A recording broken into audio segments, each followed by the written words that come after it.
Bueno, entonces la clase pasada estábamos viendo precisamente la definición del operador adjunto, que lo voy a poner acá.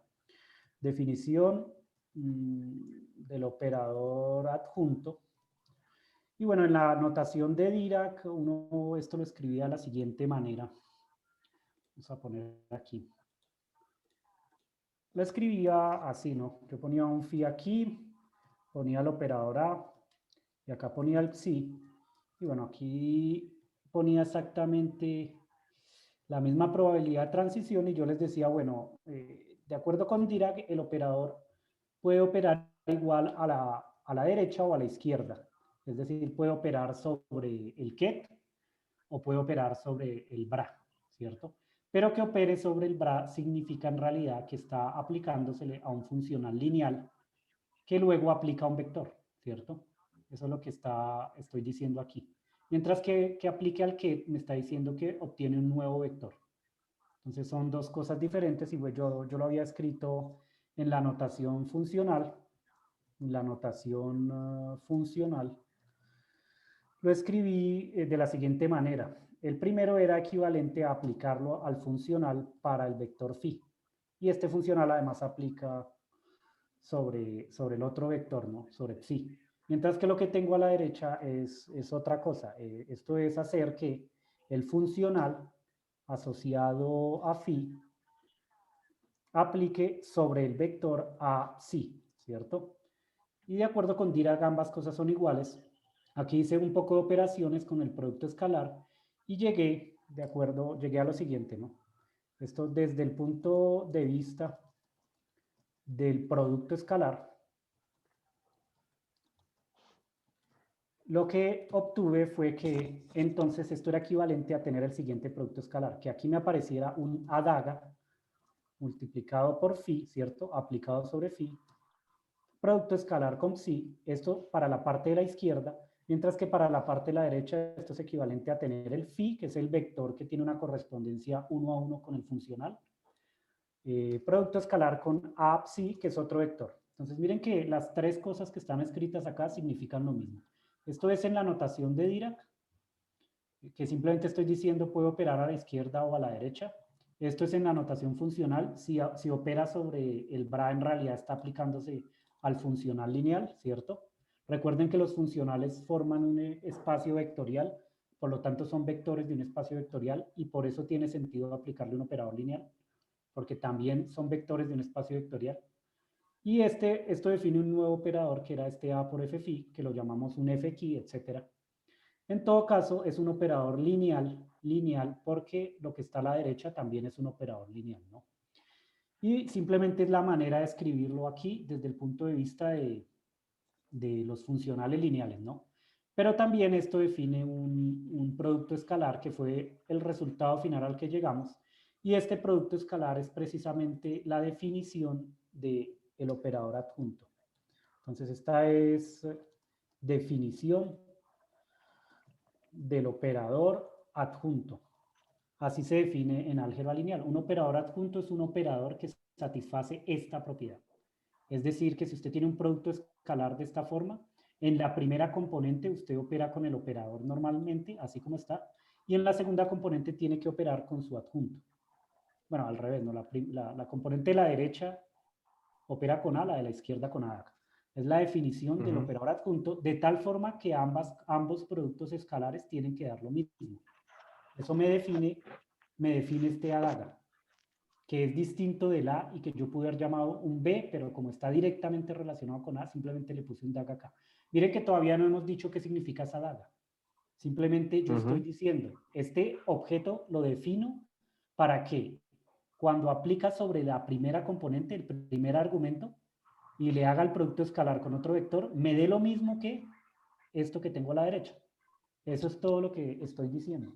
O sea que lo que demostré en la clase pasada, que pueden, digamos, revisarlo del video que les dejé o de las notas, lo que demostré fue la existencia del operador adjunto. Existe un operador adjunto. Eso fue lo que demostré. Y esta es su definición, como está aquí. Es la definición del operador adjunto. Ahora podemos escribir esto un poquito mejor en la notación de Dirac. Entonces, volviendo a la notación de Dirac, y de paso para tratar de resolver un poco las dudas que tenía Yesid, volviendo a la notación de Dirac, ¿cómo podríamos escribir esto de otra forma, de otra manera posible, ¿no? Entonces miren que lo que está a la izquierda, a la derecha, perdón, lo que está a la derecha en la notación de Dirac, yo lo podría escribir de la siguiente manera. Lo podría escribir como, pongo acá el phi, luego pongo el a y luego pongo el psi. Esto sería lo que está a la derecha. Es este mismo producto escalar, solo que escrito en la notación de Dirac. El a aplica sobre el vector. Mientras que lo que está aquí a la izquierda lo puedo escribir de la siguiente manera. Entonces lo escribo así, pero ahora voy a Se poner invierte, aquí ¿no? el DAGA y voy a poner acá el complejo Sí. conjugado. Así. ¿Sí o no? Sí, señor. No, ¿Sí lo ven? Sí, el complejo conjugado y la traspuesta para llegar a lo mismo. Para llegar a lo mismo, ¿no? Igual. sí, sí, sí. O tienen alguna duda. Miren que solamente estoy escribiendo esta cantidad que está aquí. Exactamente la que tengo acá. Entonces, para que no lo piensen tanto, para no... Aunque debería... no. Debería poner... Acá el phi, sí, hay un errorcito. Acá el phi y acá el psi. Ahí estaba mi duda, profe. Sí, Se supone que cuando se aplica se invierte el orden. sí, sí. Sí. Yo Entonces, sí decía, no, no puede terminar igual.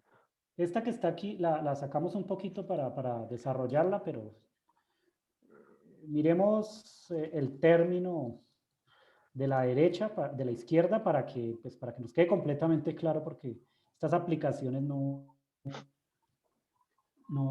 pues digamos, todo esto que yo les estoy mostrando es para que consolidar su conocimiento de la notación de Dirac, pero ustedes saben que a la hora de hacer un cálculo uno no se pone a pensar en esto directamente, sino que uno usa la notación de Dirac de una, ¿no? No se pone tampoco a decir, uy, esto es el producto escalar, y no, ¿cierto? Pero es útil para que ustedes ya consoliden qué significa esta notación de Dirac. Después la aplican con toda tranquilidad ya, sabiendo qué es lo que están haciendo, ¿no? Entonces miren que esto que está aquí lo podrían escribir de la siguiente manera, lo pueden escribir así, para que se entienda un poquito la notación, ¿no? Lo pueden escribir más bien como cambio de orden las componentes, pongo el psi acá y pongo el adaga phi acá, y entonces, como cambié el orden de las componentes, sale un complejo conjugado, ¿no? Por eso sale este complejo conjugado acá. ¿Sí lo ven? Lo único que hice en el producto escalar fue que cambiarlas el orden de las componentes. Esto es una propiedad del producto escalar. No hay que pensarlo, era la propiedad 2. No es algo que uno se detenga a pensar, es simplemente una propiedad. Y luego lo escriben en la notación de Dirac, que ya evidentemente es esto, ¿no? ¿Sí o no?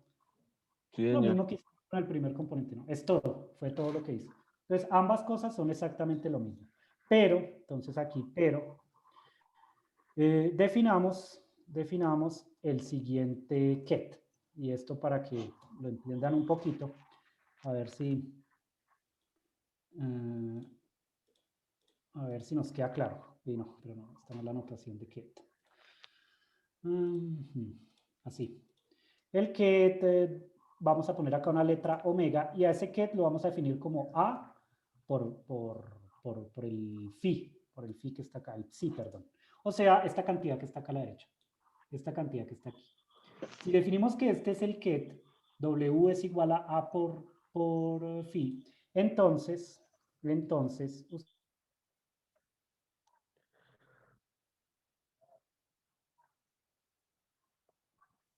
¿Qué pasó?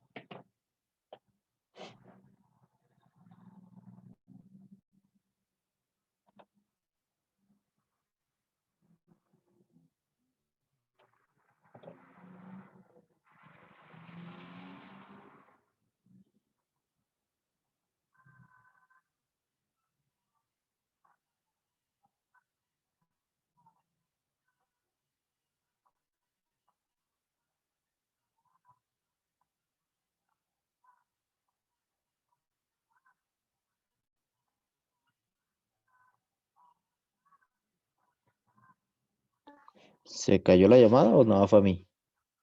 No, eso yo le estaba escribiendo precisamente para eso. Usted, No, nosotros dos estamos bien. Creo que fue el profesor. Sí, ya volvió. Ah, yo me asusté. ¿Será que mi internet murió?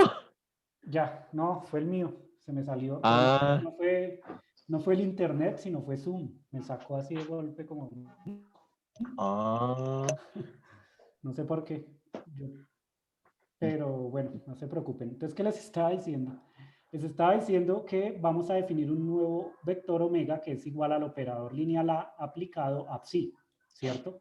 De tal forma que este producto punto se puede escribir, este producto escalar phi por A por psi, pues se puede escribir como el producto escalar de phi con omega, ¿cierto? No, no hay nada raro acá.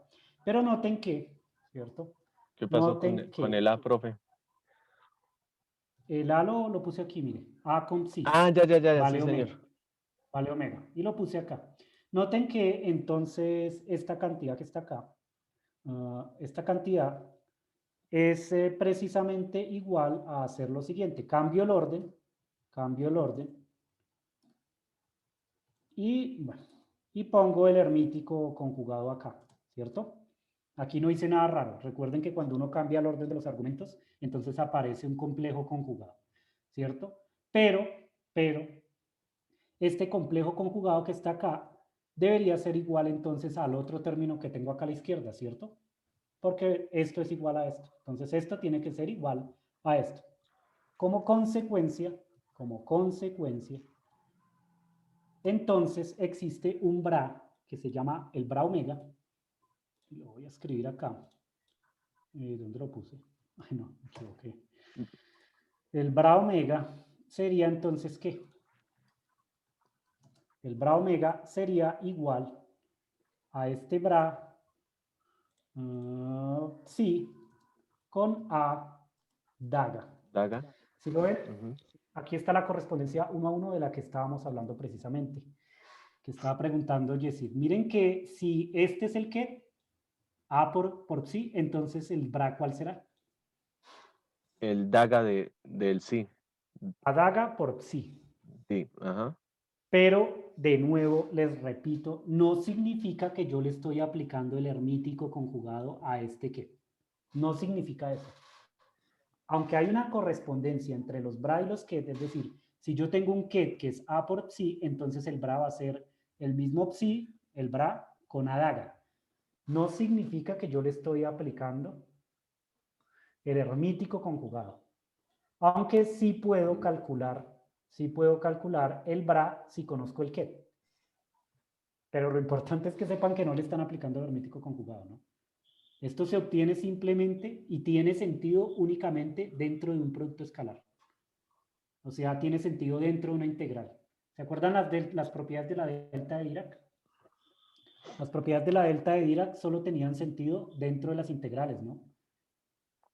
Únicamente. Lo mismo está ocurriendo aquí.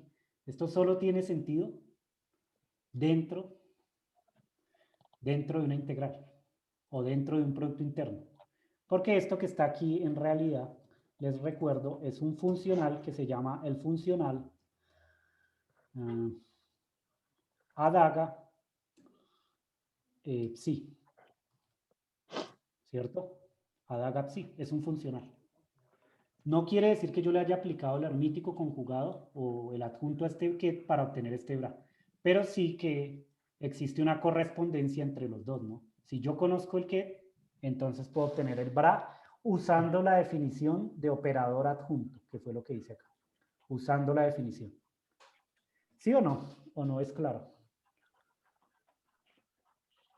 Sí, señor. Eso, pues como usted dice, profe, eso es por las propiedades que se tienen. Mire que la propiedad que usé fue la propiedad del producto escalar. Y esto que está aquí tiene sentido únicamente dentro de un producto escalar, ¿cierto? Entonces, es simplemente eso lo que tiene que quedarles claro. Aunque es posible, a partir del que de obtener el bra en la notación de Dirac, y pareciera que no está haciendo el hermítico conjugado, en realidad no lo están haciendo, ¿no? No le están aplicando el adjunto a este ket, porque eso es un error de definición. Uno no le aplica el adjunto a los vectores, se lo aplica a los operadores. Y ya, eso es, ¿no? Entonces, No sé si Yesid, que era el que estaba preguntando, tiene algún comentario de esto. No, me queda un poquito más claro. Sí, entonces, ¿Sí? pues, sí, ya ahora sí entendí la parte matemática que usted decía. Bueno, entonces ahora que tenemos claro esto, ustedes ya saben cómo obtener un bra a partir de un get. Uno ya empieza a trabajar con anotación directamente, trata de evitar al máximo estar a toda hora usando estas definiciones de funcionales, ¿no? Uno simplemente tiene en la cabeza que los bra son funcionales lineales, los ket son vectores, y uno puede obtener un bra a partir de un ket con esta correspondencia que está aquí. Pero tiene siempre en la mente que no significa que yo le aplico el adjunto a un vector para obtener un funcional lineal, ¿no? Ese tipo de operación no está definida ni siquiera se puede mostrar su existencia, entonces no está bien, ¿no? Entonces ahora vamos a ver algunas propiedades del operador adjunto ya que lo definimos. Propiedades del operador adjunto que seguimos sin decir qué es, ¿no? Pero ahorita miramos, ¿no? Una de las propiedades del Profe, operador adjunto. ahí se le fue ¿Sí? una R en propiedades. Para- Sí, propiedad. No, ni siquiera. Propiedades del operador adjunto. Propiedades del operador adjunto. Sí, señor. Entonces, había escrito quién sabe qué palabra por allá. Bueno. C por A adjunto es igual a La hace una C constante, ¿cierto? complejo conjugado, siendo C una constante, Ajá. por el adjunto del operador. Entonces, esta es la primera propiedad. Propiedades del operador adjunto. Vamos a llamarla propiedad 1. Ponemos aquí abajito. ¿Qué se me hizo? Propiedad 1. El adjunto aplica de esta manera. Si yo tengo una constante que significa un número complejo, ¿cierto? Multiplicado por el operador y le aplico el adjunto a ambas cantidades, ¿cierto? Esto definiría un nuevo operador, ¿no? Le aplico el adjunto, entonces esto es igual a sacar el complejo conjugado de la constante y el adjunto del operador, ¿cierto? ¿Cómo se demuestra esto, no? Demostración. La demostración usan siempre esta propiedad, porque esta es la definición del adjunto. Hay que usar esto, siempre. Esto que está aquí. Pero no sé si hacerlo en anotación de Dirac. Usemos la primera que yo puse. ¿Cuál fue? ¿Qué se me hizo? Acá. Esta, ¿no? La definición del operador adjunto. A partir de aquí, ustedes deberían poder deducir esta propiedad. Entonces, ¿ven cómo se puede hacer o no? A ver. Entonces, ¿Alguna idea de cómo podrían demostrar esa propiedad?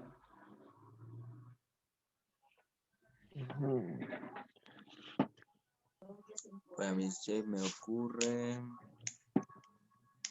utilizando,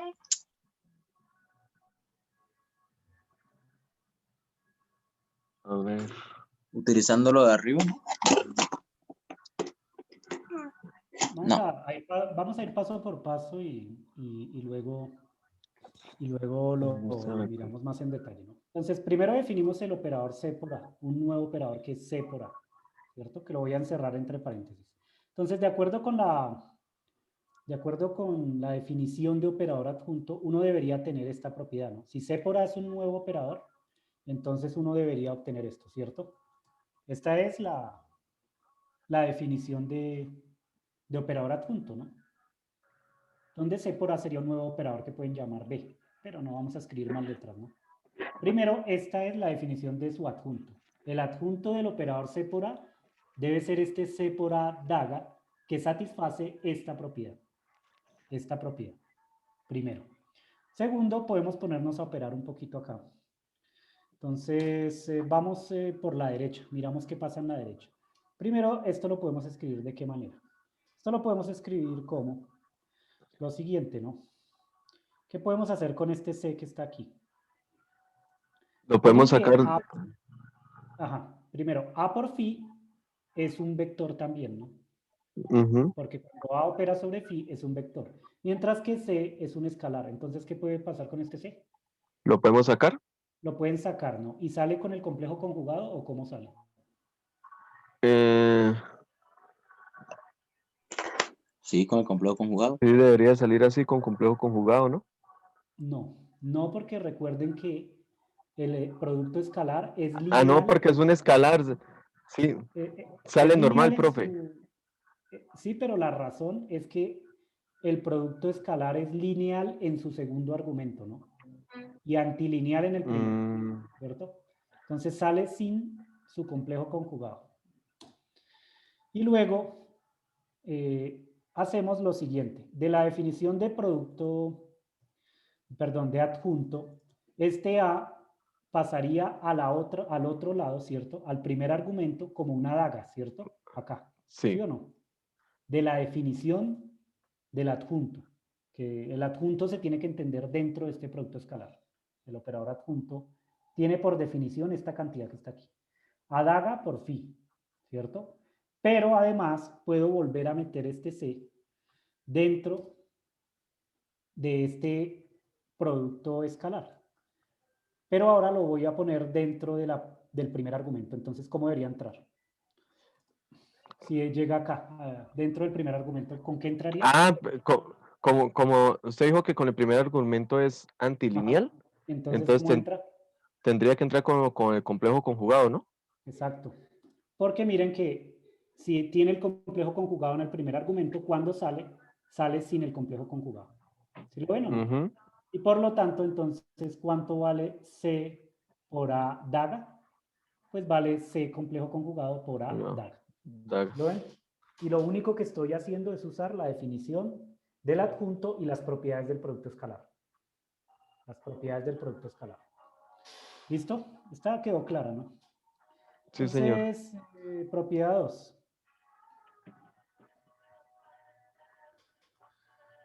La propiedad 2 me dice que la suma, bueno, esto es más fácil de ver, la suma de dos operadores que definen un nuevo operador cuando le aplico el adjunto es igual a aplicarle El, el aj- adjunto el, a cada uno, no, ujú. ¿sí? El adjunto a cada uno. Y bueno, esto sí lo pueden demostrar fácilmente, ¿no? ¿Qué usarían ustedes? La propiedad distributiva, ¿no, profe? Aplicando, aplicando pues a ambos, a cada uno de los términos se le aplica el DAGA. Sí, sí. Sí, no, digamos, con esta no hay mayor problema, ¿no? Vuelven y Sí, empiezan no, acá, ponen el operador A más B aquí, acá queda A más B daga completo, ¿cierto? Y vuelven y hacen lo mismo que yo estaba haciendo, ¿no? exactamente. Usan el hecho de que hay una linealidad, entonces distribuye, luego pasan el A daga acá, el B daga allá, bueno, vuelven y suman y les sale esto. Creo que con esta es fácil, ¿no? No hay problema, ¿no? De todas formas, aquí se los dejo para que lo revisen ustedes rápidamente, ¿no? Estas cositas están almorzando y lo miran, ¿no? Así en una hojita rápidamente. Me pierde tiempo con esto. Están por ahí y lo miran. Y la propiedad 3. La propiedad 3 es la siguiente. ¿Cuánto vale A por B daga? ¿Cierto? Ese sí ¿Cuánto creen? tenemos que ver cuál es lineal y cuál no es lineal, ¿cierto, profe? Para poderlo aplicar. Sí, siempre hay que mirar, ¿no? Pero aquí, ¿cuánto creen que vale esto? Si, si el primer término es antilineal, entonces quedaría A por B DAGA, ¿no? No, no, porque este es el producto de dos operadores, ¿no? Al que Mm, le estoy aplicando acá el adjunto. Entonces, lo que pasa, y esto es algo que ustedes han visto en propiedades matriciales, es que se cambia el orden, ¿no? Pasa esto. ah, ¿Sí se acuerdan que cuando ustedes tienen el producto de dos matrices y le sacan el hermético conjugado, sale con el orden contrario? Sale B daga, A daga. Aquí no estamos con matrices, ¿no? Digamos, yo sé que ustedes acostumbran a asociar este tipo de cosas con las matrices, pero tomen en cuenta que yo estoy en un espacio de funciones abstracto, no estoy con un espacio matricial. Yo aquí estos vectores no les he dicho si tienen una representación matricial o no. En general pueden ser vectores en un espacio de dimensión infinita que no es discreto, sino por ejemplo continuo. Funciones de onda, por ejemplo. Entonces, acá este operador, todo esto que estoy haciendo, lo estoy haciendo en general para un operador abstracto sobre un espacio vectorial que no he dicho cuál es, no he dicho qué dimensión tiene. Lo que sí tiene que quedar claro es que esto es un operador lineal. Entonces, por eso me pongo en tantas cosas, ¿no? Miren que las demostraciones son a partir de la definición de un operador adjunto. Entonces, ¿cómo demostrarían ustedes este? Entonces, lo ponemos acá, demostración. Volvemos y hacemos lo mismo, ¿no? Cogemos la definición del adjunto. Todo esto sale de la definición de adjunto. Entonces, acá en vez de poner este C, ponen A por B daga y acá ponen A por B, ¿cierto? Así. Y entonces, ¿qué habría que hacer? Ahí se buscaría la manera de sacar B, ¿no? Entonces B quedaría acompañándolo con phi. Pero hay que ver cuál es el orden, ¿no? Ujú. Entonces, miren que primero, B por phi es un vector, ¿cierto? Porque Sí. recuerden que los operadores actúan sobre vectores y dan un nuevo vector. Significa que entonces yo puedo hacer lo siguiente. Si B por phi es un vector, yo puedo escribir esto como B por psi y acá poner A daga. Solamente, bueno, usando la definición de producto escalar, ¿sí o no? ¿Es lo mismo? Bueno, acá está ahora un phi, ¿no? Ah, sí, eso es lo que estaba viendo. ¿Sí o no? Sí, Tomando en cuenta que esto que está acá es un vector, simplemente lo encierran entre paréntesis y dicen, B por phi es un nuevo vector que pueden llamar key, por ejemplo. Y de la definición de adjunto, ¿qué puedo hacen? sacar Este como el A daga. pasa con el daga acá, listo. Y ahora, ¿qué pasa? A daga por phi es otro vector, ¿no? Sí, entonces puedo sacar el Entonces, otro. el B, ¿qué lo hago? Entonces el B sale de esos dos como B daga. Ajá. Entonces, aquí el B daga lo pongo acá atrás. Ujú. Y al final Y me quedaría, queda aquí el psi. ajá, Y entonces demostré que A por B daga es igual a B daga por A daga phi. ¿Sí lo ven? Esto es válido para todo phi. Por eso la propiedad se tiene, ¿no? Estas propiedades se mantienen porque esto que estoy haciendo es válido para cualquier vector del espacio vectorial. O sea, para todo phi y para todo psi. Por lo que la propiedad se pone así directamente, ¿no? Sin estar aplicada a algún vector. Es válido para todo phi y para todo psi que pertenezcan al espacio vectorial. Entonces así demuestran esta propiedad. Son tres propiedades que más adelante, bueno, vamos a usar. Ustedes lo han usado con las matrices, ¿no? Esto lo han usado. Cuando tienen el producto de dos matrices y le sacan el hermítico conjugado, pues lo tienen que hacer así. Pero aquí nosotros lo tenemos para operadores abstractos. Más adelante miramos cómo es la representación matricial de estos operadores, ¿no? Y vemos qué pasa con las propiedades.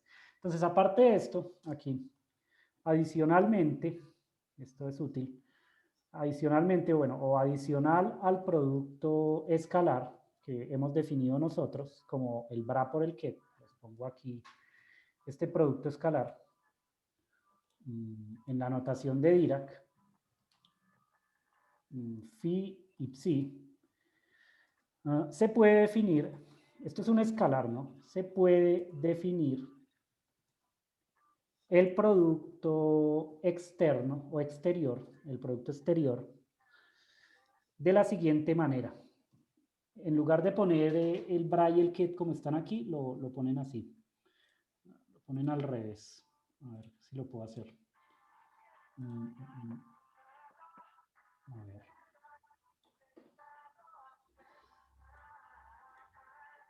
Así. El producto exterior de dos vectores que llaman psi y phi acá. Se puede definir este producto que se llama producto exterior. ¿Sí ven que ahora noten la diferencia? ¿No? Esto es un número y acá el bra está aplicado al ket, mientras que aquí lo que tengo es el que es otro está tipo de aplicable, producto. el que se aplica Y al bra. donde tengo el ket y luego el bra, ¿sí? Cambié el orden. Este producto, este objeto, es un operador, no es un escalar. ¿Por qué? Porque tomando en cuenta que el producto de operadores es asociativo, que una de las propiedades que yo leí la clase pasada, Entonces, si ustedes aplican este operador que está aquí, este operador, se lo aplican a un vector, que en la notación de Dirac los vectores son kets, entonces obtendrían lo siguiente, ¿no? Ponemos acá un ket, a ese ket le ponemos otra letra, por ejemplo, ki, ¿cierto? Si ustedes hacen esto, obtienen que, de acuerdo con la notación de Dirac, aquí pondrían phi, ¿cierto? Y Por el, afuera pondrían entre paréntesis por el bracket este producto de... escalar. Ajá. Por el Ujú, bracket de phi con ki. Acá, bueno, ujú. afuera quedaba psi y acá queda phi con ki. Entonces miren que si yo le aplico este producto exterior a un vector, obtengo otro vector multiplicado por un escalar, porque esta cantidad que está acá es un escalar. Es el producto escalar entre dos vectores. Eso me define un operador. ¿Por qué me define un operador? Porque los operadores están definidos o están completamente definidos especificando cómo actúan sobre los vectores de un espacio vectorial. Entonces, si yo digo cómo actúa un operador sobre cada uno de los vectores de un espacio vectorial, que es equivalente a decir cómo operan sobre los vectores de una base, ¿cierto? No es necesario ponerse a mirar todos los vectores uno por uno porque hay un número infinito de vectores, ¿no? Lo que necesito es ver cómo aplican sobre la base. Si yo digo cómo aplican sobre la base, es lo mismo que decir cómo aplican sobre todos los vectores. Miren que este operador aplica sobre el vector ki para obtener el vector phi con un coeficiente que es precisamente este producto escalar. Entonces, esta cantidad me define un operador porque los operadores están completamente definidos si yo digo cómo actúan sobre los vectores, ¿cierto? Además de que está aplicando sobre un vector y generando otro vector del espacio vectorial. Es la razón por la que este producto externo define un operador. Define un operador. Y de nuevo, y de la definición de adjunto, se puede demostrar que, entonces, ¿cuánto vale esta cantidad que les voy a poner acá? Se puede mostrar lo siguiente. Vamos a poner así. Se puede mostrar que, ponemos un DAG acá, cambiamos el orden. Phi, psi, y bueno, más bien dejemos esto a la derecha. Así. Se puede mostrar esto. Que para ustedes es intuitivo, ¿no? Miren que lo que estoy diciendo es que si yo le aplico el adjunto a este producto externo, ¿qué estoy haciendo? Cambiando el orden del bra y el que. ¿Sí lo ven? Y esto Sí. se puede mostrar. ¿De dónde se demuestra? De la definición de operador adjunto. De la definición de operador adjunto, es decir, pero en la notación de Dirac. Entonces, ¿de dónde sería más fácil? De aquí, por ejemplo. De acá, esto es lo mismo, ¿no? De aquí ustedes pueden demostrarlo, ¿no? Entonces, usando lo siguiente, pero considerando que A es precisamente esta cantidad que está aquí. O bueno, esta que está acá, ¿no? Para ver cuál es A de acá. De aquí lo pueden hacer. ¿Sí se imaginan cómo o no?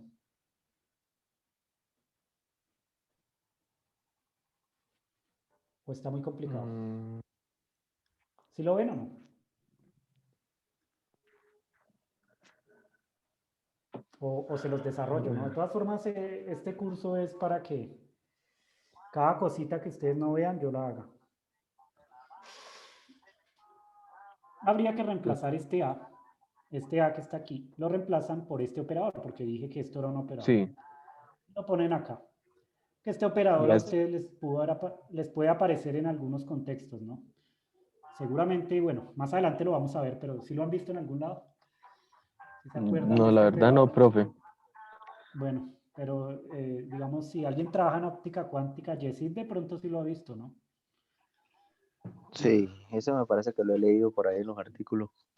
Este No, operador sale operador porque proyección, sale el proyección operador no. proyección y sale en la densidad, sí, sí es un operador proyección y sale cuando uno define un operador que es una matriz de densidad. Pero más adelante lo vemos. Sí, Más adelante lo sí, vemos. ya. Pues, de Ya todas me acordé formas, dónde lo vi. estas cositas, de todas maneras, quiero que después de las clases o cuando tengan tiempo, repasen esto, porque lo vamos a usar. Todas las cosas que yo les estoy dando aquí, luego las usamos.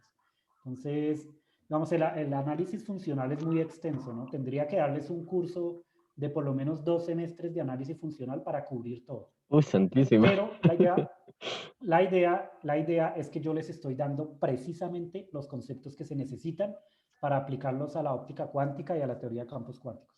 O sea, son cosas para la física teórica precisamente. O sea, me salto muchas cosas porque no acabaría, ¿no? Pero doy exactamente lo que necesitan, los conceptos que necesitan y se los demuestro, ¿no? De todas formas, con el formalismo del análisis funcional, todas las cosas que les he mostrado, las explican exacto así en análisis funcional, ¿no? Y bueno, entonces, ¿qué habría que hacer? Habría que cambiar este A por el operador y el A daga sería este, ¿no? Completo. Y Ujú. habría que hacer exactamente lo mismo que estamos haciendo con las otras demostraciones, solo que ahora en la notación de Dirac, ¿no? Nos vamos por la derecha, para llegar a la izquierda. Eso es lo que hemos estado haciendo siempre, ¿no? Opero lo que está a la derecha de la igualdad hasta llegar a algo que Es sea que- similar a la izquierda, ¿no? Es lo mismo. Y comparo las dos cantidades y digo, ah, bueno, es porque estos operadores son iguales, ¿no? Porque operan exactamente igual sobre el vector, es lo que estoy diciendo. Entonces aquí hago lo mismo, ¿no? Voy por la derecha. Entonces miren que entonces primero, cojamos aquí este producto escalar que me sirve. Lo primero es que este producto que está acá es equivalente a escribir lo siguiente, ¿no? Aquí pongo el psi, perdón, el psi. Y acá pongo phi con En psi fin. también, ¿no? Así, Ujú. ¿cierto? Es lo Estos mismo, dos, ¿no? sí. Simplemente este bra, este bra aplica sobre este ket y este bra sobre este ket. Pero esto que está acá, lo puedo escribir de la siguiente manera. Puedo cambiar el orden en ambos casos porque son dos productos escalares. Entonces ahora pongo aquí el psi y acá pongo el phi y como consecuencia aquí me sale un complejo conjugado. Wow. De nuevo, acá pongo el psi, acá pongo el phi y acá me sale un complejo conjugado, ¿cierto? Y los puedo volver a Pero mezclar. luego hago lo siguiente. Escribo que esto es igual a ¿qué? Quito los complejos conjugados y los pongo afuera, es decir, Como si afuera fuera un factor del común. producto. Sí, porque el complejo conjugado de dos números complejos, ¿cómo es? O sea, si ustedes hacen A por B complejo conjugado, eso sí es A Sería B. conjugado por B conjugado, ¿no? Wow. No, porque Sí, son números, ¿no? Los números complejos sí conmutan. Distintos son sí. los operadores, ¿no? Pero los números complejos sí conmutan, ¿no? Entonces, si usted tiene dos números complejos, A y B, A por B complejo conjugado, pues es A complejo conjugado por B complejo conjugado. Es lo que estoy diciendo, ¿no? Porque estos son números, son escalares. Entonces, pongo el complejo conjugado afuera y vuelvo y reescribo esto. Aunque aquí creo que... ¿Sí me sale o no?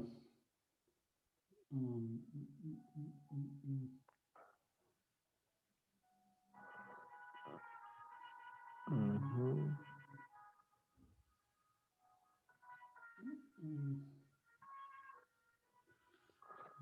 Ah, es que nos falta un daga. ¿Qué pasó? Porque debería haber cambiado el orden, ¿no? Entonces phi con psi, phi con psi, psi con phi. Luego cambié el orden. Ujú. Pero es que Aquí lo lo puse cambió. mal, Aquí. ¿no? No, sí cambié el orden. Phi con psi, phi con psi. Porque estoy llegando a lo mismo, ¿no? Estoy haciendo una...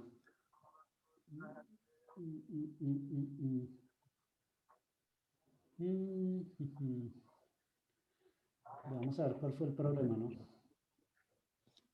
No sé si fue que no escribí bien la...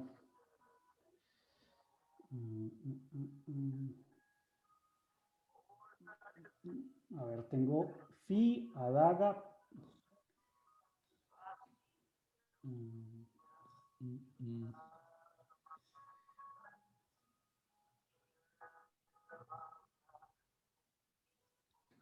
No estoy demostrando nada aquí. Porque la idea es que aquí el orden debería haberme aparecido invertido, ¿no? Pero llegué al mismo lugar. ¿Por qué? ¿Por qué?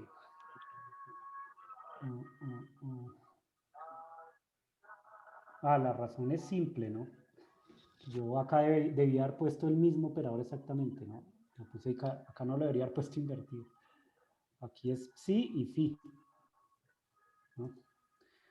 Cambié el orden por algún motivo al principio. No, mire que aquí debíamos definir este como una, ¿no es cierto? Un operador A. Esta definición. ¿Cierto? Este que está aquí a la izquierda es el A completo. Y yo quiero llegar a demostrar esta propiedad. Pero primero tomo este como el A y uso la definición del operador adjunto, que es esta que teníamos acá arriba, ¿no? Entonces tengo que poner el mismo A en ambos lados. A y A con el DAG arriba. Yo había cambiado el orden por algún motivo, ¿no? El A es este completo. Phi con Si sería A daga. Y aquí es el mismo, ¿no? Es el mismo. No sé acá por qué había puesto el orden. ¿Sí es claro o no? Porque este es el A. La propiedad del producto escalar. La definición de producto escalar me dice que aquí tengo una daga, ¿cierto? Y acá tengo el A. Pero aquí Sí, dentro del paréntesis tiene que estar el mismo, ¿no? Es igual, ¿no? Es igual. Y luego sí voy operando y ahora sí obtengo que cambie el orden, ¿no? Entonces, esto se puede escribir como, y ahora sí lo pongo de este estilo. Bueno, lo cojo acá, de aquí. Lo pongo entonces como phi, acá viene, bueno, sí, acá viene el phi, acá viene el psi, aquí este daga pues no va, ¿cierto? Y acá queda por fuera el hermético, el complejo conjugado. Y entonces ahora sí obtuve la propiedad de arriba. Queda mejor así. No, queda mejor con el paréntesis. ¿Sí lo ven o no? ¿O los confundí? pero yo sí, la verdad, me perdí un poco. Sí, no, es que vamos a repetirla, ¿no? Porque no cometí un errorcito al principio, ¿no? Entonces, partimos de acá, ¿cierto? Que partimos de Sí, acá.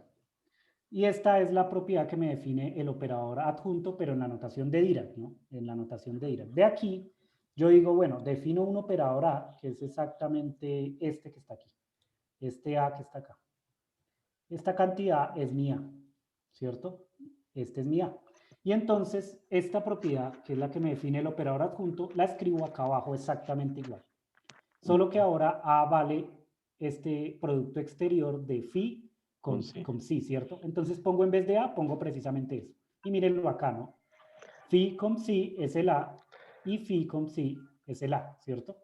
Es decir, esta cosa que puse aquí es lo mismo exactamente que lo que está arriba, ¿sí o no? sí, señor. Sí, ¿cierto? Y entonces empiezo a operar en la derecha, a la izquierda la dejo quieta. Lo primero que hicimos fue simplemente aplicar el bra al que. Entonces queda phi por psi y luego psi Sí, por sí. por phi, ¿cierto? Que es lo que está acá. Luego digo, bueno, pero estos son dos números. Son dos números. Y si yo cambio el orden del producto escalar, entonces tengo que poner un complejo conjugado, ¿cierto? Entonces cambio el orden. Phi y psi los cambio y pongo el complejo conjugado. Phi y psi los cambio y pongo de nuevo el complejo conjugado. ¿Listo? Hasta ahí vamos bien, ¿cierto? Solo cambié el orden. Sí, señor.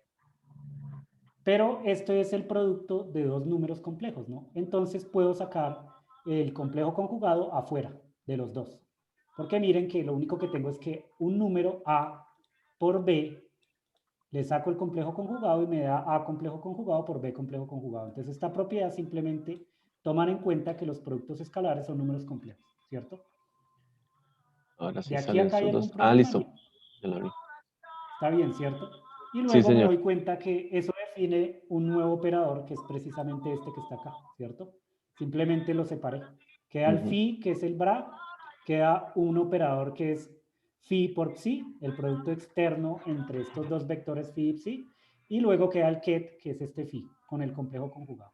y comparo lo que tengo arriba con lo que tengo abajo. Me doy cuenta entonces que se satisface esta propiedad, ¿no?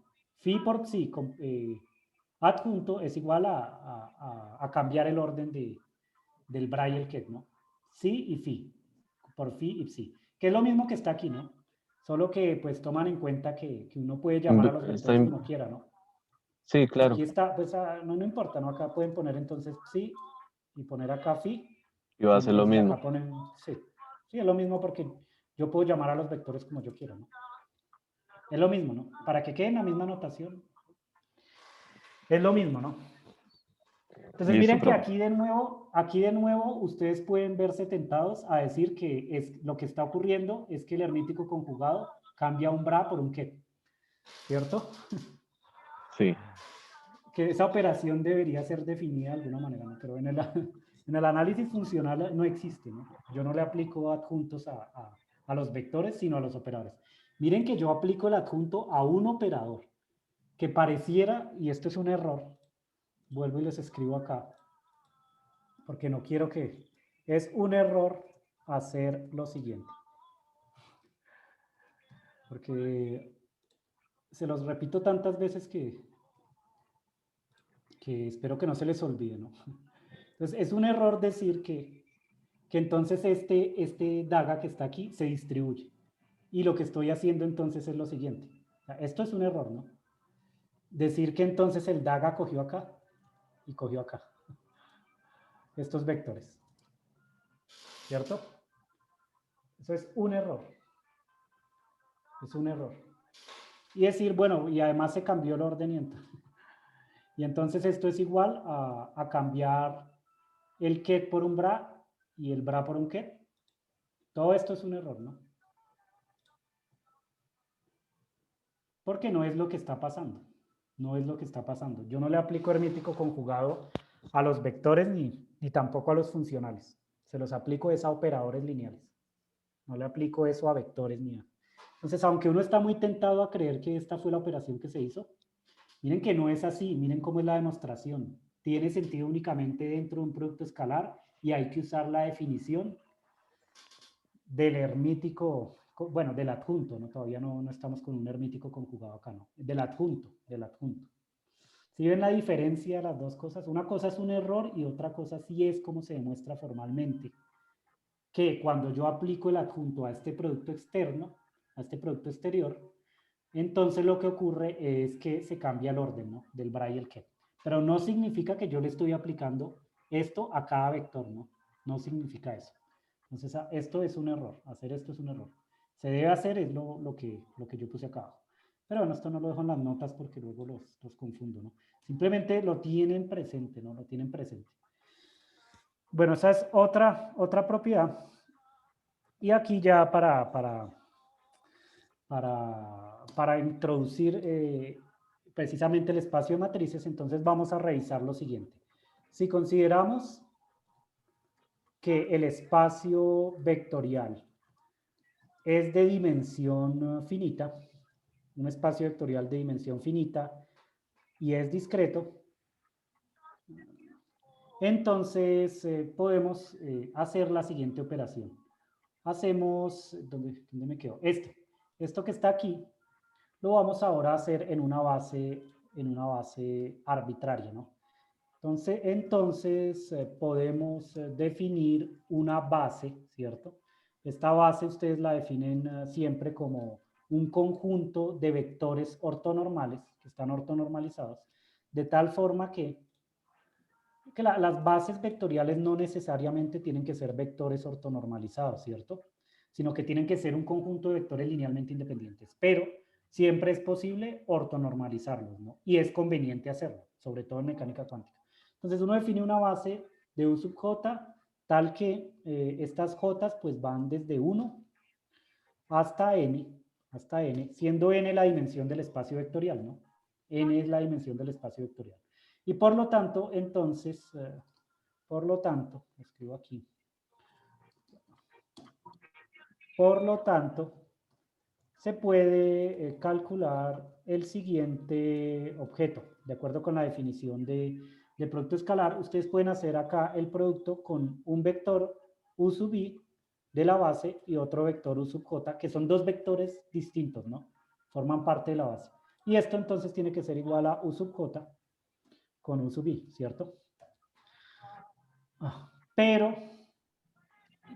la clase pasada yo les dije que esto que está acá forma parte de un elemento matricial, ¿cierto? Son elementos matriciales, que es equivalente entonces, es equivalente a decir lo siguiente. Lo escribimos en términos de un elemento matricial. Esto que está acá es un elemento matricial, lo que está a la derecha, ¿no? Que ustedes lo pueden escribir como A, J, I, ¿sí o no? Recuerdan que la clase pasada yo mostré que de esta manera se obtenía la representación matricial de los operadores. Si este operador está dentro de un espacio vectorial de dimensión finita con dimensión n, entonces tiene una representación matricial, ¿cierto? Y esa representación matricial es de dimensión n por n, es decir, uno puede encontrar una representación en esa base de este operador que es una matriz cuadrada n por n, ¿cierto? Y los elementos de matriz son precisamente estos que están aquí, que ustedes los pueden escribir como de esta forma, ¿no? A, J, I, respetando el orden de los índices, ¿no? Pero en la derecha yo tengo que esto es el operador adaga en su representación matricial. Y entonces aquí pongo IJ y acá pongo JI. el hermítico conjugado, ¿no? Así. IJ, A, daga, entonces des en cuenta esto, ¿no? A daga, complejo conjugado, IJ es igual a AJI, ¿cierto? ¿Eso qué quiere decir?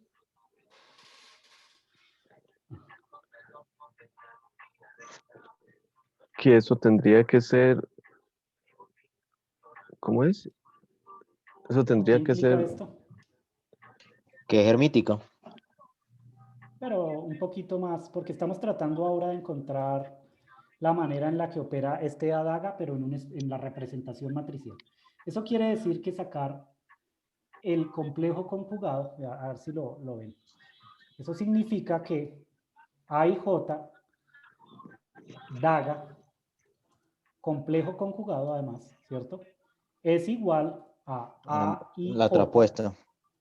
traspuesta, sí, ¿cierto? Porque noten que la transpuesta de A y J es AJI, ¿sí lo ven?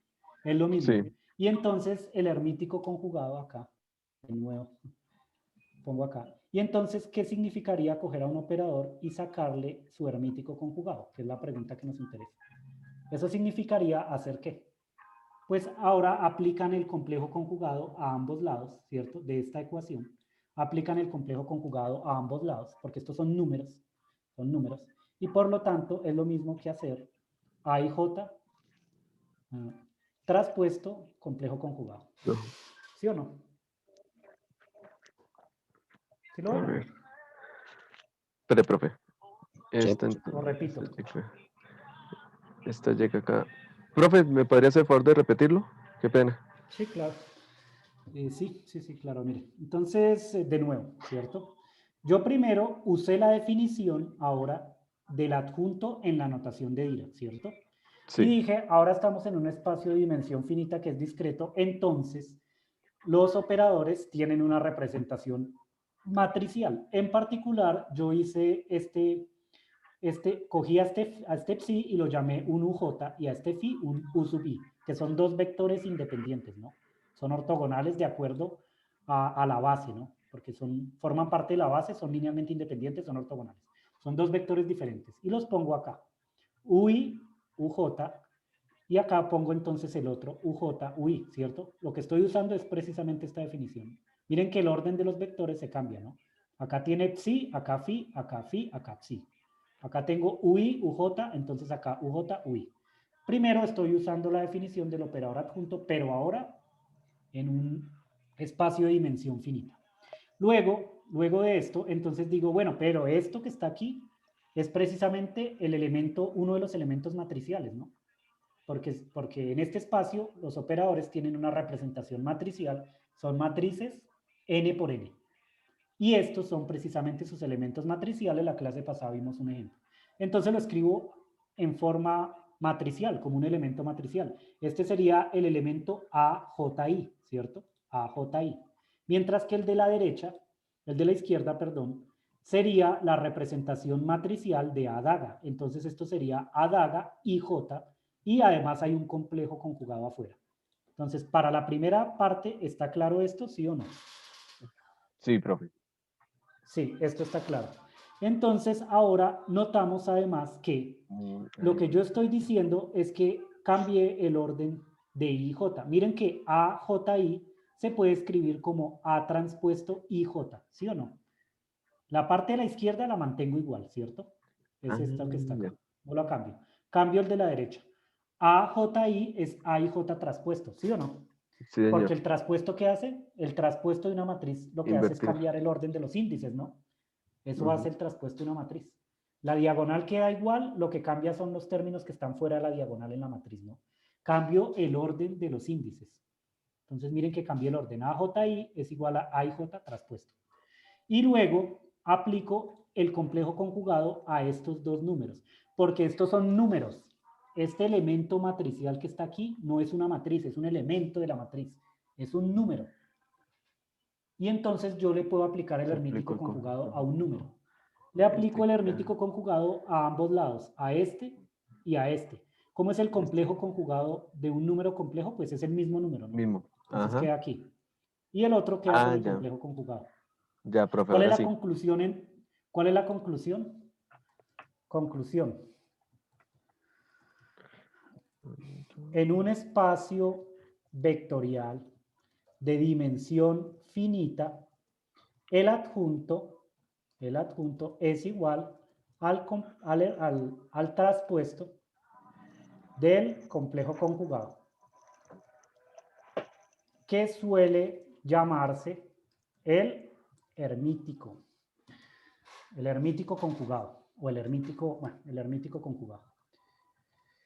Y des en cuenta entonces que solo cuando yo estoy en un espacio vectorial de dimensión finita, el adjunto es igual al traspuesto del complejo conjugado.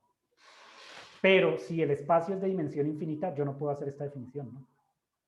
¿Sí lo notan? Lo que ustedes usualmente conocen como adjunto, que es el sacar el traspuesto y el complejo conjugado, es válido para espacios vectoriales de dimensión finita. Pero si yo tengo un espacio vectorial de dimensión infinita, ¿qué es lo que tengo que usar como definición de adjunto? Lo que tengo acá arriba, ¿no? El adjunto está definido de esta manera. De esta manera. Lo que tengo aquí, ¿no? Pero esto debo usarlo. Si tengo un espacio de dimensión infinita, debo usar necesariamente esto. No puedo usar este tipo de representación, porque esto es válido únicamente para operadores de dimensión finita, ¿cierto? Cuando estoy en un espacio vectorial de dimensión finita, esto es válido. De resto, no. Y bueno, hay una característica útil, una propiedad útil que nos sirve a nosotros, que voy a ponerla acá. La voy a definir porque la vamos a usar. Propiedad, no sé cuántas propiedades llevo. 1, 2, 3, 4. Bueno, propiedad 4. La traza, ¿no? La definición de traza de un operador. De nuevo, la traza está definida en espacios vectoriales de dimensión finita y discretos, ¿no? Esta traza sería la suma en J desde 1 hasta n de los elementos matriciales. Entonces lo pongo así. Pero ambos tienen que tener el mismo índice J, ¿cierto? La traza es la suma de los elementos diagonales. De nuevo, la traza está definida para un espacio vectorial de dimensión finita. Miren que, lo voy a poner de otra manera. Miren que si el espacio vectorial es de dimensión infinita, la serie no necesariamente converge. Ese es el problema, ¿no? Esta serie sí converge, porque tiene un número finito de términos. Entonces ustedes están sumando un número finito de términos, van a obtener un valor numérico necesariamente, y entonces la traza está bien definida. Pero si yo tengo una sumatoria donde n tiende a infinito, es decir, un espacio vectorial de dimensión infinita, no necesariamente la traza va a converger, o la sumatoria que tengo aquí, esta serie, va a converger. En algunos casos sí, en otros no. En todo caso, no está bien definida la traza en un espacio de dimensión infinita. Solo está definida para algunos casos especiales, algunos casos particulares. Es peor aún si el espacio no es discreto, sino que es continuo, ¿no? Hay maneras de definirlas, de hecho, en teoría de campos cuánticos, pero bueno, eso hay que revisarlo más adelante, ¿no? Se pueden hacer trazas de ciertas cantidades continuas, pero en todo caso es necesario siempre revisar la convergencia de las series cuando vamos a espacios de dimensión infinita. Así que bueno, por lo general todo lo que se dice aquí en el álgebra matricial no necesariamente es válido para espacios de dimensión infinita, ¿no? Bueno, vamos a ver ahora operadores autoadjuntos, a ver si alcanzamos a avanzar un poquito más rápido. Miremos operadores autoadjuntos. ¿Por qué nos interesan a nosotros los operadores lineales autoadjuntos? ¿Alguna idea?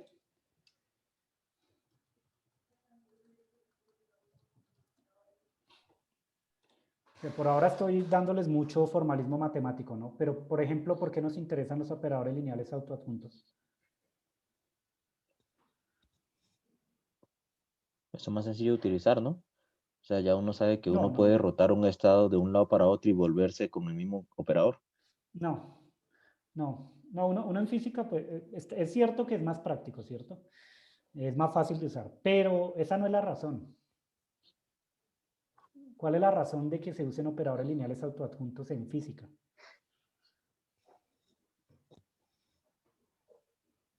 Que yo aquí voy paso por paso, ¿no? Estoy demostrándoles cosa por cosa, ¿no? Para que ustedes tengan como un formalismo matemático en su cabeza y ya después cuando usen las propiedades lo usen con toda tranquilidad, ¿no? Digan, bueno, esto es consistente, ¿no? Esto está bien definido. Porque uno en física podría ponerse a usar una matemáticas totalmente mal definida y hacer locuras y no saber ni qué está haciendo, ¿no? Pero la idea es que uno tiene que saber muy bien que lo que está usando sea consistente de alguna manera, ¿no? Entonces, ¿por qué? ¿Por qué uno en física usa operadores lineales autoadjuntos? ¿Dónde se usan esos operadores lineales? ¿En qué parte ustedes usan un operador lineal autoadjunto?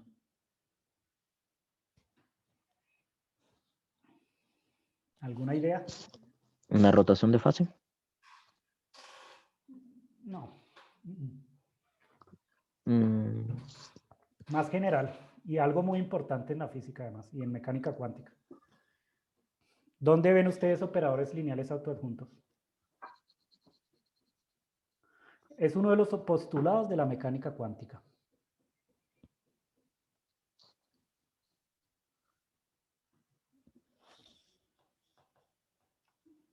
¿Sí saben cuáles son los postulados de la mecánica cuántica? ¿Ah? Me estoy acordando. De todas formas, más adelante yo se los voy a repetir, ¿no? Porque voy paso por paso. Les hago toda la construcción matemática y luego empiezo. Postulados de la mecánica cuántica. En el formalismo de Dirac y, bueno, en general de von Neumann, ¿no? Porque ¿cuál es la cosa con Dirac? Las cosas que hizo Dirac son válidas para espacios de dimensión finita en general. Las cosas como él las usaba, ahorita lo vamos viendo, son solo válidas en espacio de dimensión finita. Von Neumann, en cambio, el formalismo de von Neumann, es válido para espacios vectoriales de dimensión infinita o en general de dimensión arbitraria, ¿no? Entonces, por eso había que incluir el análisis funcional, ¿no? Por eso hay que incluir todas estas cosas que yo he estado incluyendo porque van a ser necesarias cuando tratemos ejemplos en espacios de dimensión infinita y bueno, algunas cosas que es obligatorio que tengan claras, ¿no? Como el hecho de que yo no le puedo sacar un adjunto a un vector, ¿no? Solo a operadores lineales. Entonces acá un operador lineal autoadjunto, a ver, uno de los postulados, el que me habla de los observables físicos. Los espectros. No, ¿qué es un observable físico? Es uno de los postulados de la mecánica cuántica. ¿Cómo se representa un observable físico? A través de la notación Braket, ¿no? No, esos son los estados cuánticos. ¿Qué son los observables físicos en mecánica cuántica? ¿Cómo se representan? ¿O para qué es que les estoy diciendo todo esto, no? Entonces, por eso hay que fijar muy bien los conceptos, ¿no? Un observable físico, esto es uno de los postulados de la mecánica cuántica, los observables físicos se representan con operadores lineales autoadjuntos. Porque los autovalores asociados a los observables físicos, ¿cómo tienen que ser? ¿Tienen que ser números qué? ¿Complejo? No. Las cosas que es un observable es algo que se mide. Entonces, ¿tiene que ser un número real? Un número real. Tiene que ser un número real. Las cosas que ustedes miden en el experimento es un número real. Ustedes no miden números complejos. Ujú. No se miden números complejos, se miden números reales. Entonces, los observables físicos son operadores lineales autoadjuntos que aplican sobre los vectores y me dan un autovalor que es un número real. Es un número real. ¿Me sirve un operador arbitrario para definir una medida? No, porque en general sus autovalores, cuando veamos el problema de los autovalores, es un número complejo. Es necesario que sea autoadjunto. No es suficiente con que yo defina un operador cualquiera. Tiene que ser autoadjunto. Tiene que ser autoadjunto. ¿Y cómo se define entonces un operador autoadjunto? Se define de la siguiente manera. Ustedes cogen, esta es la definición en la notación de Dirac del operador adjunto, ¿cierto? Que sea autoadjunto significa que A daga es igual. Esto significa un operador autoadjunto. Significa A daga igual a A, pero no solo eso, ¿no? Además significa que el dominio, y esto lo tienen que tener claro, el dominio de A daga tiene que ser igual al dominio de A. Al dominio de A. Es decir, ambos tienen que actuar sobre exactamente el mismo espacio vectorial, tienen el mismo dominio, y además ambos actúan de la misma forma sobre cada vector. ¿Dos vectores son iguales? Sí, actúan exactamente igual sobre cada uno de los vectores de un cierto espacio vectorial, que puede ser el espacio completo o un dominio de ese espacio. En todo caso, para que estén definidos, se tiene que satisfacer esto, ¿no? Yo ya les había dicho la clase pasada cuando dos operadores son iguales. Cuando actúan exactamente de la misma forma sobre los vectores de un espacio vectorial, y ese espacio vectorial puede ser el espacio completo o un dominio, ¿no? Un subespacio. Entonces se tiene que satisfacer esto. Un operador es autoadjunto si su adjunto es igual al operador. Entonces, en la notación de Dirac, ustedes este adjunto lo quitan de acá. Satisface Profe. esta propiedad. Sí. Y una pregunta. Sí. ¿Por qué deben ser autojuntos para poder representar un observable? O sea, ¿qué pasa si uno intenta utilizar otro operador que no sea autojunto? ¿Hay alguna Pues tiene que ser, inconsistencia o la regla le dice que sí, no? eso lo demuestro ahorita formalmente, pero tiene que ser autoadjunto porque cuando ustedes resuelven el problema de autovalores y autovectores, únicamente los operadores autoadjuntos tienen autovalores reales. Es para asegurar que los autovalores sean reales. Los autovalores de un operador autoadjunto son reales. Entonces, en el lenguaje de la mecánica cuántica, las cantidades que uno mide son los autovalores en el problema de autovalores, ¿no? Ustedes aplican un operador, el operador representa al observable. Más adelante vemos en el EPR, el artículo de Einstein, que ese operador se le puede asociar al dispositivo. Por ejemplo, ustedes tienen el experimento de Stern-Gerlach. ¿Cómo es el experimento de Stern-Gerlach? Es un experimento sencillo de hacer. Ustedes tienen acá un generador de campo magnético que yo represento con estos dos cuadritos rojos, ¿no? Eso genera un campo magnético, digamos que en dirección Z. Decimos que esta es la dirección Z, hacia arriba. Y el campo magnético no es uniforme. Aquí genera un campo magnético. Después ustedes hacen pasar un haz de átomos de plata a través de ese campo magnético y lo que observan es que cuando sale el campo magnético, ese haz se divide en dos. Los átomos de plata tienen un electrón de valencia en su última órbita y por lo tanto se divide en dos, poniendo de manifiesto que existe algo así como un momento angular orbital intrínseco en el electrón, que de hecho se llama spin, el spin del electrón.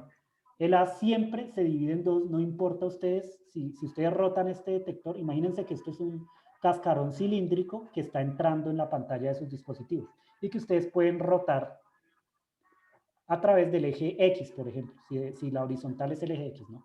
Lo pueden rotar. No importa si ustedes rotan este detector, uno de todas formas siempre observa, este generador de campo magnético, uno siempre observa que el A se divide en dos. Entonces, primero, ¿cómo se representa entonces una medición en mecánica cuántica? Como hay dos estados físicos, entonces yo le tengo que asociar un espacio vectorial de dimensión 2. De dimensión 2. ¿Cuál será el más indicado? Pues usamos la teoría del momento angular, porque recordamos que la componente Z tiene 2 por m más 1 estados. Si m, bueno, si S vale 1/2, 2 por S más 1. Si el momento angular vale 1/2, entonces tengo 2 por 1/2 más 1 estados, o sea, 2 estados. Entonces aquí lo más apropiado es que esta medida se le asocie al autovalor de la componente Z del operador spin, ¿cierto? Es una representación.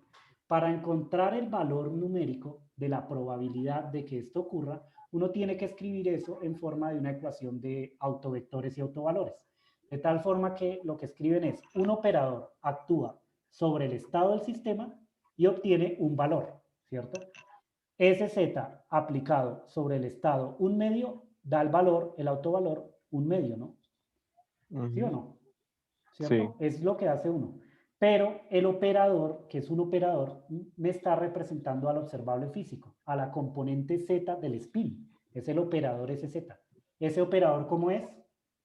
Ese operador es autoadjunto. Bueno, Pero como tiene una representación matricial, la representación matricial ¿cómo es? Hermítica. ¿Y por qué tiene que ser hermítica el momento angular de spin? Para que se preserve la probabilidad. ¿Por qué? Y esto sí es algo que vamos a ver más adelante en simetría si no lo han visto. Porque el spin es el generador de la simetría, de una simetría, ¿no? De las rotaciones. Para que sea invariante bajo rotación es una medida, es decir, para que preserve la unitariedad o la probabilidad, el operador rotación tiene que ser unitario. Y eso tiene como consecuencia que el spin tiene que ser hermítico. Su representación matricial debe ser hermítica o que el operador tiene que ser autoadjunto. Y eso tiene además otra consecuencia, que los autovalores son reales, las mediciones son números reales. Entonces, toda esa es la razón por la que el operador tiene que ser autoadjunto. Para que preserve la probabilidad, para que los valores sean reales, ahí mejor dicho, es todo esto, ¿no? Y uno puede ver del artículo de EPR que ustedes a este observable, a este operador autoadjunto, le pueden asociar todo el dispositivo. El dispositivo físico de Stern-Gerlach. Porque es precisamente este generador de campo magnético el que me hace que el A se divida en dos. Entonces, este dispositivo lo pueden representar con este operador y él es el que hace que se dividan dos el A.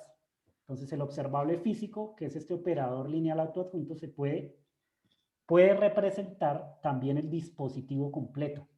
Entonces, este dispositivo coge el haz de átomos y los divide en dos, entonces se obtienen dos mediciones, que en el lenguaje de la mecánica cuántica sería el operador, lo aplico sobre el autoestado y obtengo un autovalor por el mismo autoestado. ¿Sí? Entonces, más adelante, cuando veamos el EPR, entendemos un poquito más esto, ¿no? Un poquito más. Pero ahorita, para que quede claro por qué tiene que ser autoadjunto, dos razones, ¿no? Los autovalores tienen que ser reales porque las cantidades que medimos son números reales y además se tiene que preservar la probabilidad, por lo que este operador, que es el generador de las simetrías, por ejemplo en el caso del spin, debe ser autoadjunto o hermítico en el caso de espacios de dimensión finita, ¿no? ¿Sí o no? De todas formas, lo vamos a ver en detalle más adelante. Yo les voy haciendo la construcción poco a poco y ustedes se van dando cuenta por qué es que necesitamos este tipo de operadores, ¿no? Ahorita les estoy adelantando la razón, pero lo vamos a ver también. Formalmente, ¿no? Paso a paso. Entonces, un operador autoadjunto satisface esta propiedad que está aquí, tomando en cuenta que el dominio del operador A y el operador adjunto tienen que ser los mismos. Esta especificación que yo hago acerca del dominio no es importante cuando tenemos espacios de dimensión finita porque siempre se tiene. Digamos, cuando uno tiene un espacio vectorial que tiene dimensión finita, esto siempre se satisface. Siempre se tiene, ¿no? No es necesario hacer la aclaración. Pero cuando el espacio es de dimensión infinita, ahí sí hay que verificar esto. Hay que verificar que los dominios sean iguales. En todo caso, para diferenciar los espacios vectoriales de dimensión finita de los de dimensión infinita, entonces vamos a llamar al operador lineal autoadjunto cuando está en un espacio vectorial de dimensión infinita, ¿cierto? Y en dimensión finita o para espacios vectoriales de dimensión finita, el operador que satisface la propiedad anterior, que digamos escrito desde el lenguaje de la de las matrices, ¿cierto? Del álgebra matricial sería decir que satisface esto, ¿cierto? Se llaman operadores hermíticos, o son llamados operadores hermíticos. Entonces, para espacios vectoriales de dimensión finita, el operador que satisface la propiedad anterior, o esta misma propiedad que está aquí, se denominan operadores hermíticos. Para que vayan haciendo una diferencia entre operadores que actúan dentro de un espacio de dimensión finita y operadores que actúan dentro de un espacio de dimensión infinita. Entonces, ¿cómo es un operador hermítico de acuerdo con la teoría de matrices? Pues se satisface que A y J complejo conjugado es igual a JI. ¿Sí o no? Que es lo mismo que teníamos acá arriba, ¿no? Lo único que tienen que hacer es quitarle aquí el daga, ¿no? Y pasar el traspuesto al otro lado. Se obtiene de aquí, ¿no? Si este operador es hermítico, entonces A daga es igual a A. Y luego este traspuesto lo aplican directamente acá. Les quedaría A y J igual a JI complejo conjugado. Es lo mismo que está acá, ¿no? Pueden poner el complejo conjugado al otro lado también. ¿Sí es claro esta propiedad dónde sale o no? Para el caso de operadores autoadjuntos. Sí. Sí, sí. ¿Sí? Sí, señor. Simplemente estoy diciendo que A es igual a daga, entonces hereda la propiedad directamente de acá, de aquí. Y bueno, les recuerdo entonces que la distinción entre operadores hermíticos y operadores autoadjuntos solo tiene sentido cuando trabajamos espacios vectoriales de dimensión infinita. Mientras no tengamos un espacio de dimensión infinita, pues no es necesario hacer la distinción, pero es usual en el álgebra lineal llamar a este tipo de operadores como operadores hermíticos. Es decir, que ustedes sacan el hermítico conjugado y les da el mismo operador. O que sacan el adjunto y les da el mismo operador. La distinción es importante únicamente cuando veamos espacios de dimensión infinita. Y bueno, ¿qué tiempo tengo? Me queda como 5 minutos. Entonces, veamos algún teorema importante. Pero, ¿cuál es más importante para ustedes?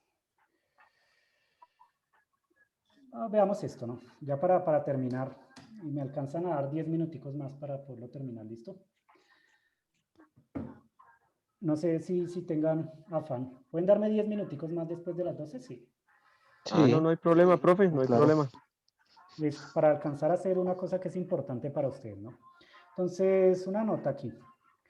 Si un operador actuando sobre un cierto vector produce un múltiplo escalar de ese mismo vector, y lo escribo entonces aquí en el lenguaje matemático. Ustedes cogen un operador A, lo aplican sobre un ket, que sería este phi, obtienen el mismo vector, ¿cierto? Pero multiplicado por un escalar A, que por lo general es un número complejo. Entonces, se dice que el vector, este vector phi, o este ket, es un autovector del operador A, con autovalor A minúscula, ¿cierto? El problema de autovectores y autovalores.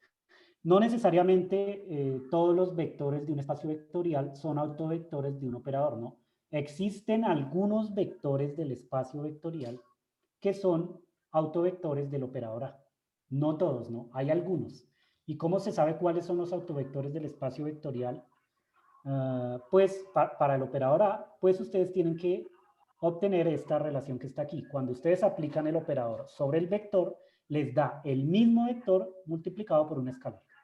En ese caso decimos que este vector es un autovector del operador A.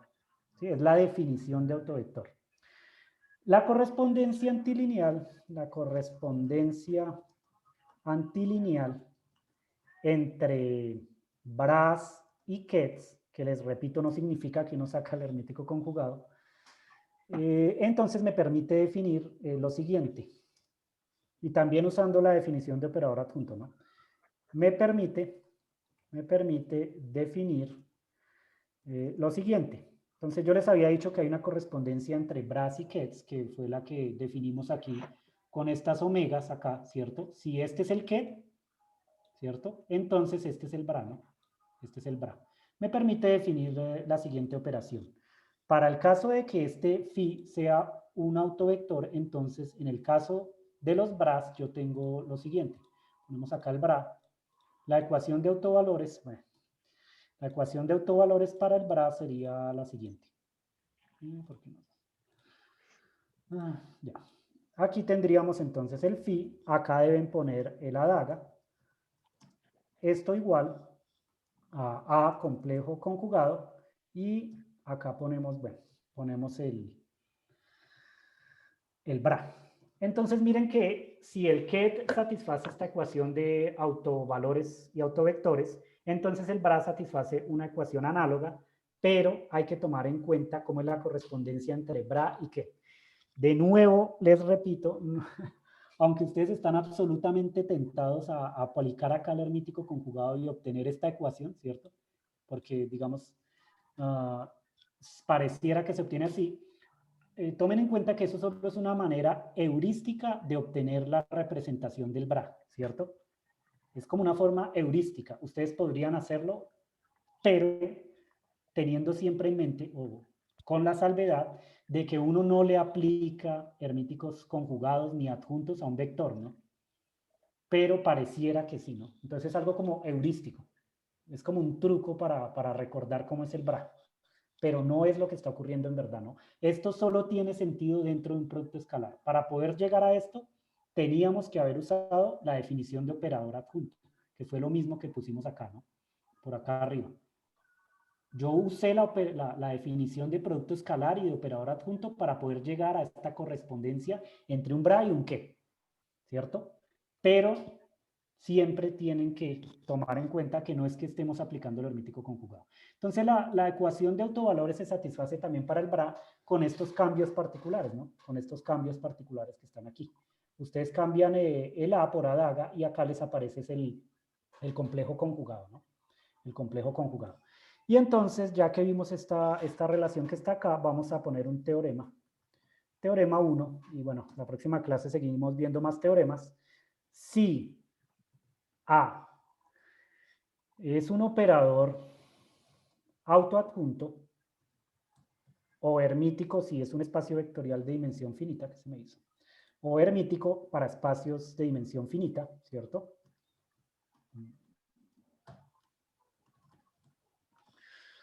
Entonces, todos sus autovalores son reales, son reales. Esto es un teorema que hay que demostrar. Si A es un operador autoadjunto o bueno, hermítico en un espacio de dimensión finita, es válido para ambos espacios, ¿no? Para dimensión finita y para dimensión infinita. Entonces todos sus autovalores son reales. Y lo probamos ya para terminar hoy. Entonces, prueba.